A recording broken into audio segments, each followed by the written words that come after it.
Baik, kerajaan akan semak semula unjuran KDNK 2021 dan kita akan bersama dengan Dato' Dr. Madeline Burma, Penganalisis Ekonomi dan Profesor Kehormat UNIMAS untuk kita bincangkan bersama-sama. Pertama sekali, Doktor, kita nak lihat apa unjuran realistik untuk KDNK 2021?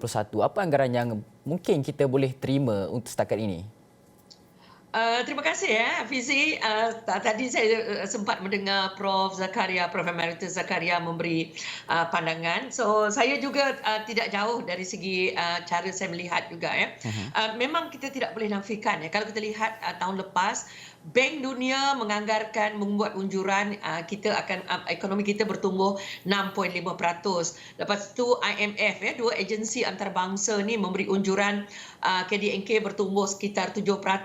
Tapi awal tahun ini kita melihat pertumbuhan ekonomi kita agak perlahan dan juga kita melihat juga bagaimana data ekspor dan sebagainya. Jadi untuk lebih realistik, saya lebih nak lebih rendah daripada apa yang diunjurkan oleh Bank Dunia dan juga IMF.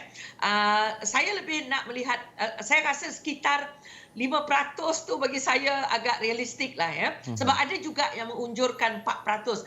Bagi saya itu agak terlalu rendah juga So kenapa saya berkata demikian Ada beberapa perkara mengapa seperti yang dikatakan berlakunya penyusutan dari segi unjuran ini ialah satu, memang kita lihat MCO 3.0 ini secara tak langsung ataupun secara langsung, bukan tak langsung sebenarnya, meninggalkan kesan impak terhadap ekonomi kita. Walaupun tidak seberat MCO tahun lepas 1.0, tapi memang dalam 2 minggu yang waktu ekonomi kita dikatakan lockdown, walaupun bukan full lockdown tetapi memang ia akan meninggalkan kesan. Ayat itu dulu Hafizi. Memang saya lebih melihat sekitar 5.3 5.4 gitulah bagi saya peratusannya. Dan bagaimana Datuk rasakan strategi baharu yang mungkin kita lihat? Kita lihat banyak program-program dilaksanakan oleh kerajaan untuk memastikan bahawa ekonomi itu seimbang, fokus kepada gig ekonomi, fokus kepada pendigitalan dalam kalangan PKS dan sebagainya. Tapi bagaimana kita mahu pastikan bahawa kesemua program-program ini sebenarnya bukan hanya tertumpu kepada kawasan-kawasan di sekitar bandar, bukan sekadar di kota raya sahaja. Kita nak lihat juga program-program seperti ini dilihat di kampung-kampung, dikosakan pemerkasaan orang ramai terhadap program-program dilaksanakan ini untuk membantu ekonomi negara ketika bagi pastikan bahawa mereka ini, orang kata ketika krisis, mereka ini kalis krisis itu sendiri. Betul. Saya suka perkataan itu, kalis krisis. Kami dulu kalau mengajar ekonomi itu, inilah antara perkara-perkara ataupun ungkapan-ungkapan yang digunakan. Resilience, itu daya tahan. Dan lepas tu kita sekarang sejak kebelakangan ni, istilah daya tahan ini sangat penting. Resilient economy. Ataupun ekonomi yang bersifat lestari, sustainable. Baik. Kalau kita lihat sekitar ini kita sudah ada 7 yang kita dengar, yang 7 program ataupun langkah yang telah diperkenalkan oleh kerajaan, bermula dengan prihatin 250 bilion sehingga yang terakhir permekasa tambahan saya congak lebih sekitar 380 bilion yang diperuntukkan oleh kerajaan untuk menangani, bukan menyelesaikan, memang sukar untuk menyelesaikan COVID ni, tapi untuk sebaik boleh meringankan beban Jadi tanggungjawab ialah kita sebagai rakyat, termasuk diri saya, ialah untuk memanfaatkan segala bentuk langkah dan program yang telah dilaksanakan. Tidak boleh kita nafikan bahawa pandemik COVID ini telah mendedahkan tentang wujudnya ketidaksenjangan, ketidakseimbangan dalam ekonomi dan juga akses kepada peluang di negara kita. Tadi ada disebut bahawa memang banyak bantuan telah diberikan, bukan saja dalam bentuk kewangan, macam contoh upskilling, retooling, atas talian bantuan cash dan sebagainya. Memang banyak yang telah diberikan, tetapi kita lihat dari segi akses kepada bantuan tersebut, termasuk juga kalau kita tengok vaksinasi kita, ramai yang komplain tentang kelewatan dan sebagainya. Tetapi dia dua perkara yang perlu kita lihat. Satu ialah memang supply dan yang kedua ialah logistik. Kita lihat saja di Sabah dan Sarawak dan juga di Semenanjung Malaysia. Kami di Sabah dan Sarawak itu kita melihat sejak berlakunya COVID ini, kita sedar wujudnya kesenjangan dari segi akses kepada internet, kepada gadget. Sebutlah gig ekonomi. Ramai yang mengatakan bahawa gig ekonomi ini membuka peluang. Ia hanya membuka peluang kepada mereka yang mempunyai aset, yang mempunyai gadget, yang mempunyai akses kepada internet. Tetapi kepada golongan yang berpendapatan rendah, walaupun mereka duduk di bandar, kalau macam pendidikan, cuma ada satu gadget aja kat rumah. Anak ada 5. Ayah nak guna, ibu nak guna, anak nak guna. So, jadi ini menunjukkan kepada kita selepas post-COVID ini bahawa perkara digital divide ini, bahawa ketidakseimbangan dari segi digital ini perlu kita tangani dengan secepat mungkin, ya, seperti yang saya dengar panelis-panelis lain yang mengatakan, ya. Dia bukan lagi ketidakseimbangan dari segi pendapatan saja yang perlu kita bincang, tetapi dari segi akses kepada maklumat, akses kepada peluang, akses kepada informasi. Macam saya bagi last contoh saya bagi, kami di luar bandar di Sarawak. Okey, nak ambil vaksinasi yang terdekat, ya. Yang terdekat ialah klinik yang terdekat. Ada tu terpaksa naik bot sampai 3-4 jam untuk mendapatkan mendapat kebenaran daripada pihak polis. Sedangkan dokumen-dokumen itu perlu 2 salinan, Xerox, perlu dapat dokumen itu dapat di police station. Tapi dia nak pergi police station ataupun polis itu memerlukan masa.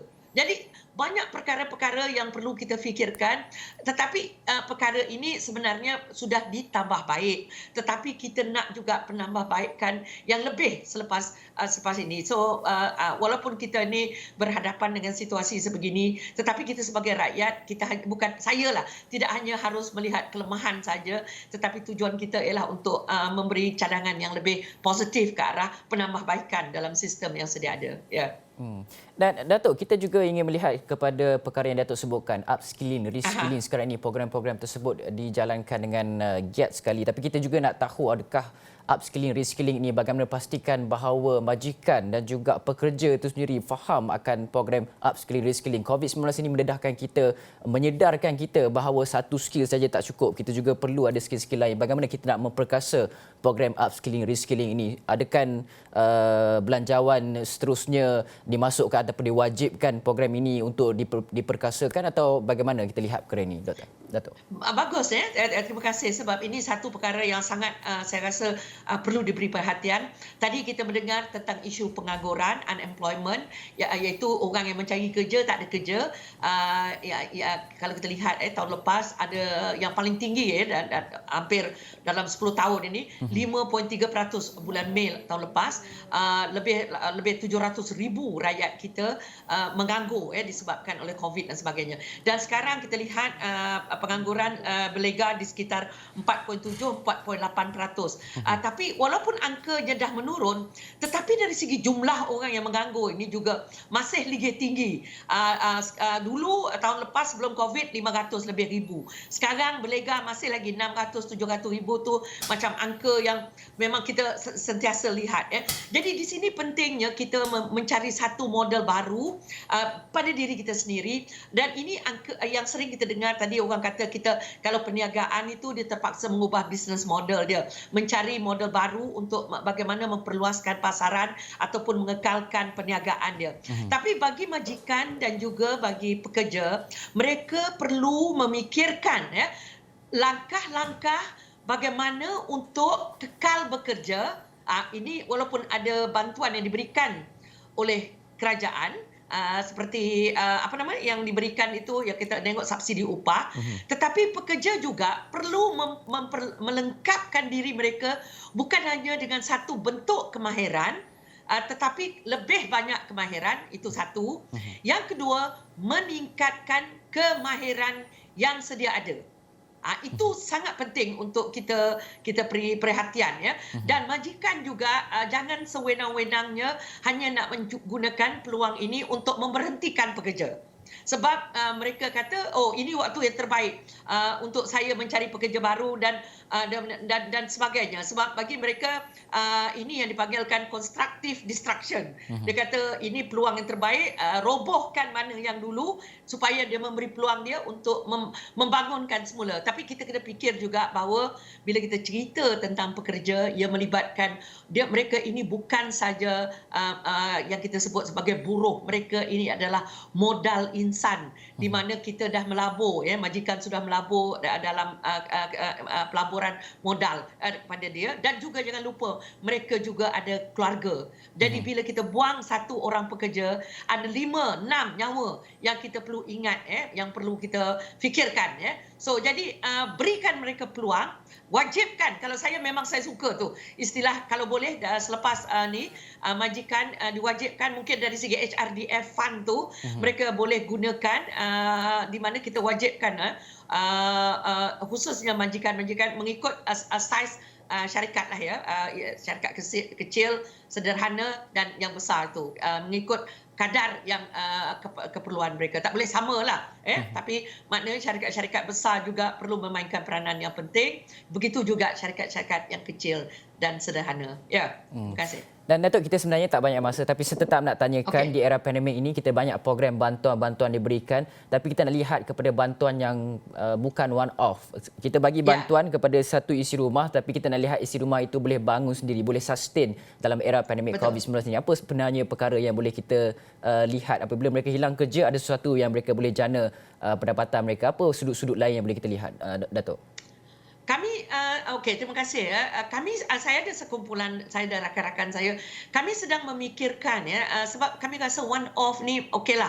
Dia cuma membantu dalam jangka pendek saja. Tetapi ia tidak apa yang you sebut tadi sangat saya suka, kalis. So, kalis krisis, because krisis ini tidak akan berakhir dalam sekelip mata, maka akan berterusan, dan mungkin ada yang kata jangan-jangan kita ada lagi lockdown kalau kita tidak berjaya dari segi menurunkan kadar ini. Kami sekarang sedang memikirkan apakah langkah yang kami gelar sebagai temporary ataupun sementara pendapatan. Ada yang menggunakan istilah universal basic income, pendapatan universal, di mana isi rumah jangan beri dia hanya macam secukup-cukup aja. Maknanya kenapa tidak berikan mereka satu jumlah pendapatan yang membolehkan mereka mungkin untuk 1 tahun, mana ini satu ujian saja, beri mereka cukup supaya mereka boleh kekal untuk satu ketika. Jangan hanya beri dia macam 300 saja sebab dia tak boleh guna apa. So mungkin bagikan pendapatan yang mencukupi kepada golongan yang betul-betul memerlukan, mungkin beri dia 2,200 untuk satu jangka masa yang lama. Ini satu eksperimen yang ingin kami lakukan, dan bukan eksperimen sajalah, ini ujian yang banyak dilakukan di dunia ini, dan mungkin perkara ini boleh kita lihat dan eksperimen. Bagi mereka betul-betul mungkin ada berapa ribu isi rumah, berikan mereka pendapatan di bawah garis pendapatan kemiskinan, garis kemiskinan 2,200 itu. Bagi terus pada dia. Itu aja bagi saya. Okey, baik. Terima kasih Penganalisis Ekonomi dan Profesor Kehormat Universitas Dato' Dr. Madeline Burma atas pandangan berkaitan dengan unjuran akademik yang akan disimak semula, dan juga beberapa pandangan lain berkaitan dengan isu semasa ekonomi negara dan juga isi rumah. Dan sekian daripada saya, Hafizah Zaman di Negara Awani. Assalamualaikum. Salam sejahtera.